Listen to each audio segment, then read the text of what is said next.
Trân trọng kính mời Ngài K.P. Samaoli, Thủ tướng nước Cộng hòa Dân chủ Liên bang Nepal lên đọc thông điệp chào mừng Vesak 2019. Now it's my pleasure to invite Honorable Mr. Sharma Oli, Prime Minister of the Democratic Republic of Nepal, to deliver his keynote speech on the main.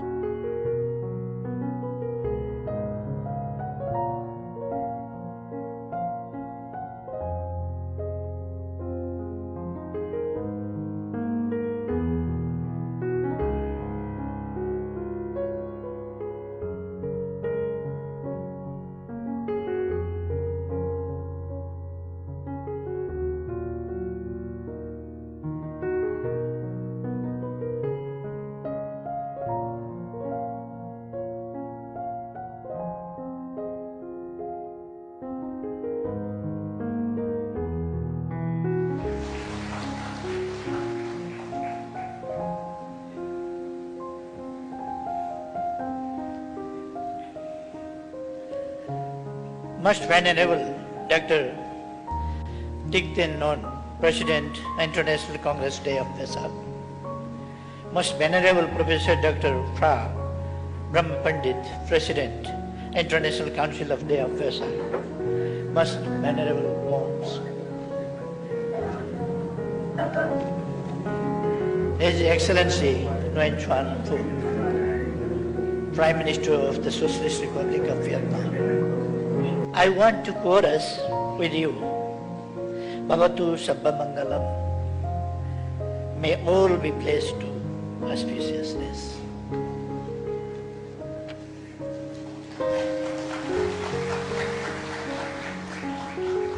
Nepal is a land of wonderful people. The only thing they cherish is friendship with all and enmity with none. This fits well into this grand ceremony, whose very objective is to foster understanding and harmony in a world that is marred by conflicts, tensions, uncertainties, and contradictions. We believe in universal fraternity and harmony to be, and my country to be represented in this August UN Vesak Day celebration in a country with which we share not only a strong political relationship, but equally strong cultural relationship that brings our people closer. Thank you, Prime Minister Phuc, for the kind invitation and for the warm welcome and generous hospitality.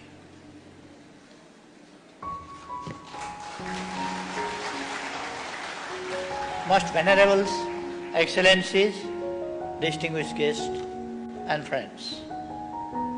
No words would capture the essence and importance of this day. On this very full moon day, some 2643 years ago, the immortal Son of the world, whom we reverently call Buddha, descended to this world. On the same day, 45 years later, he achieved enlightenment and finally at the age of 80, some 2563 years ago, assimilated in the eternal bliss. Such is the solemnity of the day. I come from the blessed land where Buddha was born. It was a little hamlet in the southern plains of Nepal, where the seeds of Buddhism was sown and its early sapling was nurtured. That was why Siddhartha Gautam gave up his crown princip, his palace, his lovely wife, a cute. And today, this place is the center of attraction for pilgrims, scholars, researchers, and those in quest of the ultimate truth and salvation.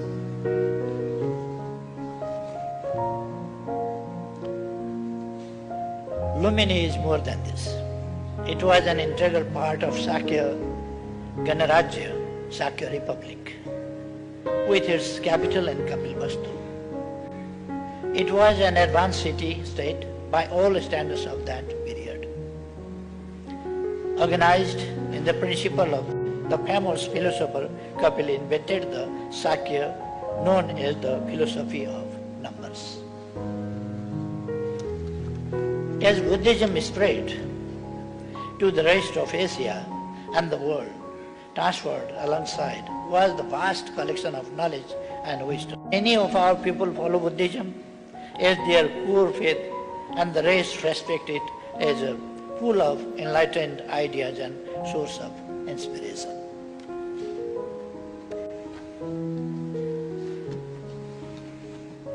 I am impressed by the great efforts of the people and government of Vietnam towards admirable endeavor. Dear friends, Buddhism has served for generations as the fountain of humanity, as the belief system focused on the quest for betterment of human beings, society, and the world.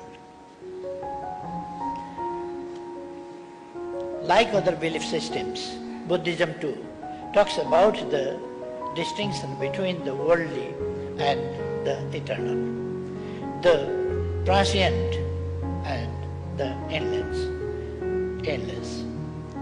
And the unique appeal of Buddhism lies in the care of life and nature. One doesn't have to wait for the next life or another world to find happiness. Ultimate joy can be attained by anyone, anytime, in this very world, in this very life. For this, we should just discard the hatred, self-interest, and violence, and should fill ourselves with the spirit of compassion, fraternity, and benevolence. Buddhism thus seeks to empower people. Buddhism is rediscovery of humanity, disciplining, organizing and transforming of oneself, and by setting example, transforming the rest of society. Its ultimate aim is to attain harmonious organization of society and world order that is based on justice, universal fraternity, peaceful coexistence, and human dignity. In recognition of Buddhism's contribution to the world peace and harmony, the United Nations, whose very charter is based on the Buddhist values of cooperation and coexistence, recognized in the year 1999 the day of Vaisakh. Such recognition should be a matter of pride for us.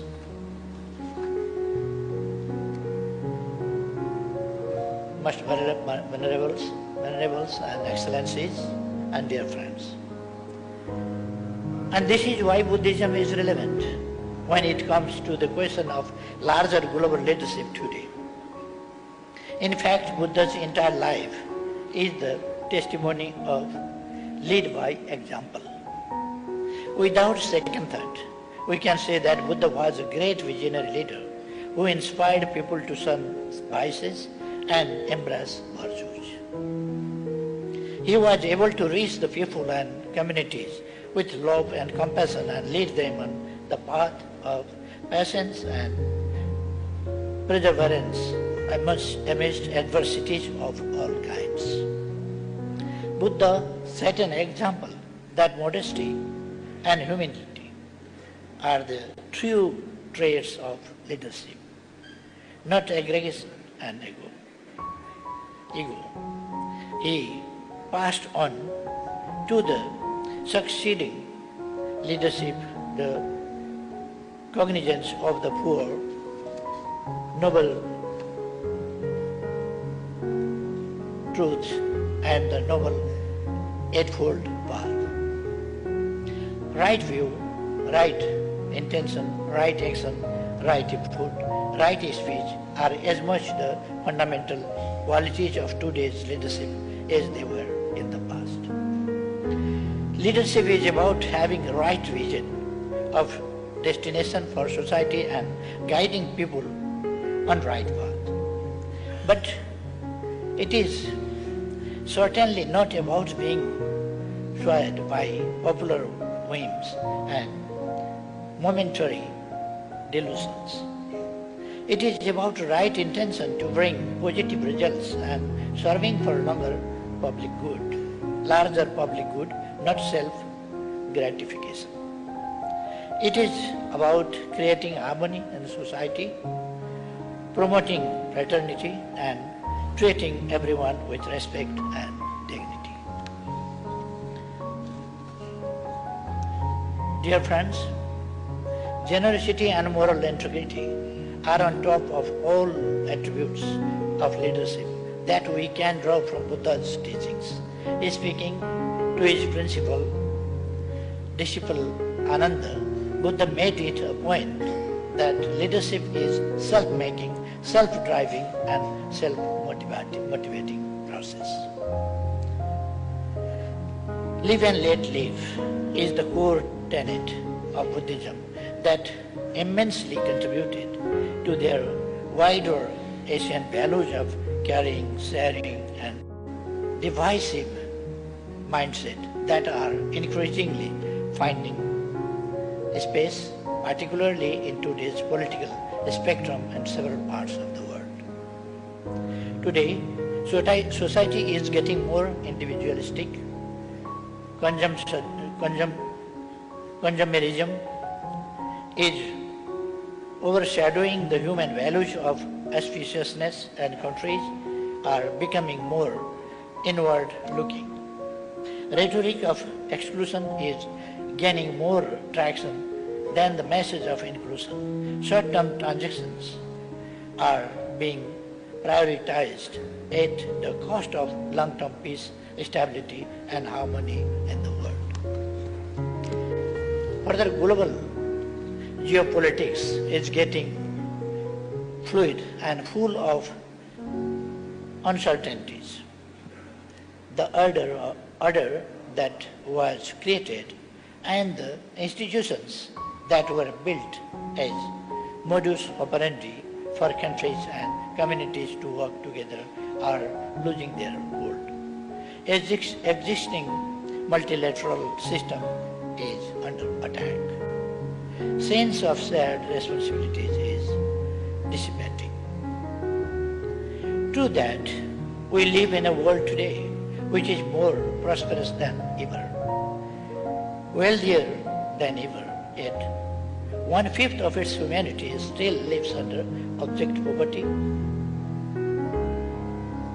deprived of even the most basic needs, while the world's military expenditure is getting higher every year. The idea of economic justice is sounding more aligned to us. The objective to realize the Sustainable Development Goal is facing challenge and receiving adequate international support.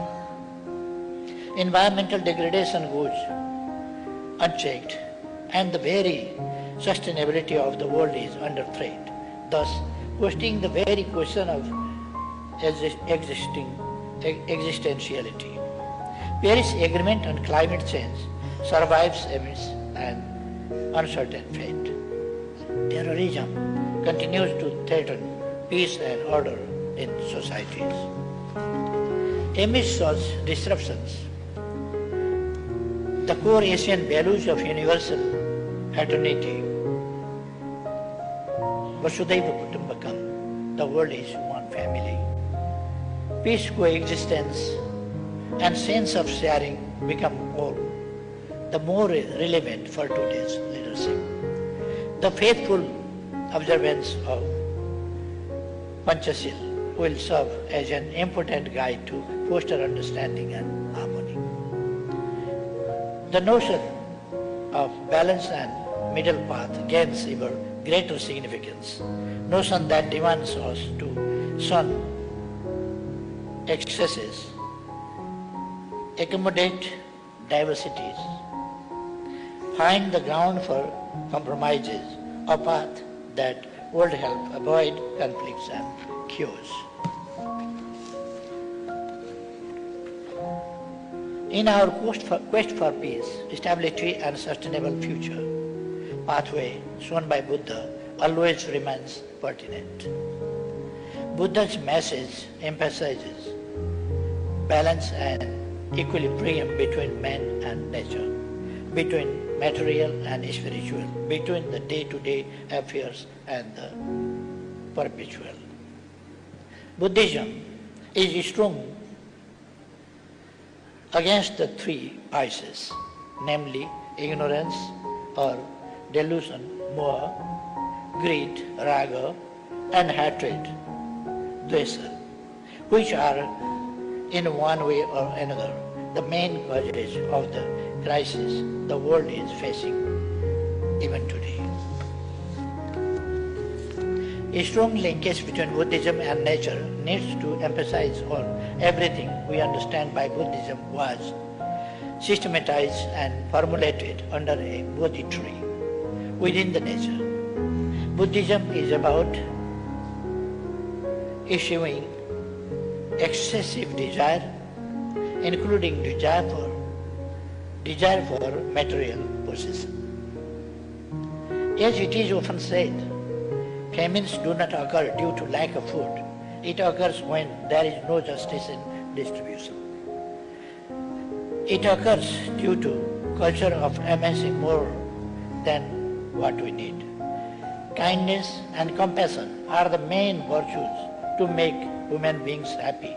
When the culture of giving, sharing and helping others is predominant, society becomes blissful. In genuine philanthropy, givers and receivers are happy together. Happy individuals are the key constituents for a happy society. Happiness depends both on the external nature and the inner self, and Buddhism has answered to both. One of the treasure truths Buddhism offers for happiness is the art of dhyana, meditation, which is getting increasingly popular. Dhyana, the meditation, is the state of concentration of mind which brings mental peace, thus making our physical being healthy and ultimately contributes to the fundamental foundation of peaceful society. Ladies and gentlemen, in this conversation about transformation towards peaceful and sustainable society, I feel inspired to share with you some thoughts on the kind of historic transformation of Nepal and Nepali society have been able to achieve in recent years. The homegrown peace process that we accomplished is a rare case and hence a topic of interest for study and research worldwide. Our journey to transformation from bullet to valiant is extremely exemplary one, which is a testimony of how peace prevails eventually. We have not only ended the 10-year-long armed conflict, but also brought the conflicting parties into a peaceful political process. An inclusive democratic constitution has been promulgated by an inclusive body of directly elected people's representative, replicating the egalitarian Sangha way of Buddhism. Through the constitution, people's agendas have been established, and a country that once suffered the brunt of conflict and violence is now marching proudly and with high optimism on the path of peace, stability and prosperity. Prosperous Nepal, happy Nepali is our national aspiration. Such transformation has been possible in the land of Buddha, land of peace.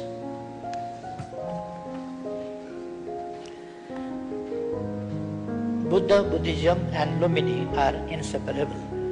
Buddhism cannot be dissociated from Buddha, it also cannot be disassociated from Lumbini. To understand Buddha, it is important to understand Lumbini. Visit to Lumbini is therefore once in a lifetime experience for those who follow Buddhism and those who admire its grandeur. The birthplace of Buddha welcomes you with boundless affect. Wish to host United Nations Vaishak Day program in Lumbini. We are also planning to organize an international conference on Buddhism next year.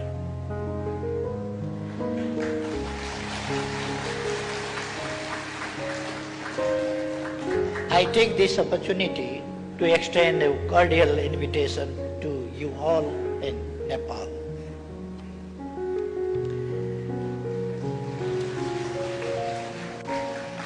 To ease your travel, we are going soon to complete the works for the Gautam Buddha International Airport, which is about 20 kilometers east from Lumbini, and bring it into operation.